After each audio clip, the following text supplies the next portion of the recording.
चलिए थर्मोडायनेमिक्स के first law के सारे फॉर्मूलाज रिवाइज करते हैं अपन 2 मिनट के अंदर।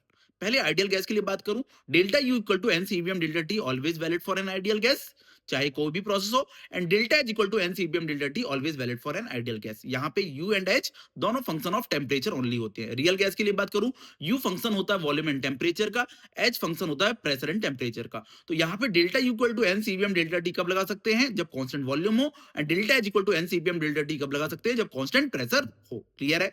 वर्क का फॉर्मूले के बारे में बात करूं तो वर्क का फॉर्मूला होता है minus integration of P external dV. अब हमारे पास प्रोसेस कौन सी होती है, आइसोकोरिक, वर्क जीरो हो गया क्योंकि कांस्टेंट वॉल्यूम प्रोसेस है, डेल्टा यू क्यू के बराबर होता है। ठीक है। वहीं मैं बात करूं अगली आइसोबैरिक प्रोसेस के लिए, यहां पे वर्क का फॉर्मूला होता है minus nR delta T, that is minus P delta V. यहां पे डेल्टा एच क्यू के बराबर होता है। अगली प्रोसेस होती है आइसोथर्मल, एक होती है रिवर्सिबल, एक इरिवर्सिबल। दोनों में डेल्टा यू और डेल्टा एच जीरो होगा क्योंकि डेल्टा टी जीरो है आइडियल गैस के लिए।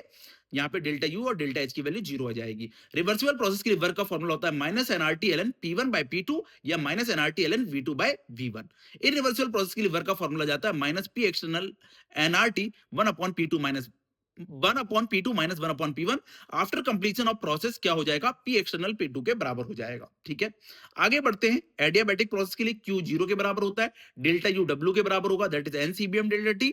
तो वर्क का formula n CVM delta T always valid for reversible as well as irreversible adiabatic process, लेकिन आइडियल गैस प्रोसेस होनी चाहिए। सीबीएम को R upon gamma minus one भी लिख सकते हैं।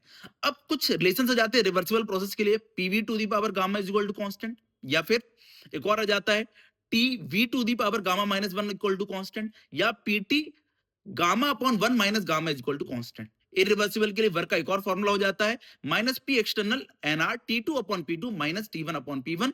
After of completion of process क्या होगा, पी एक्सटर्नल पी टू के बराबर हो जाएगा।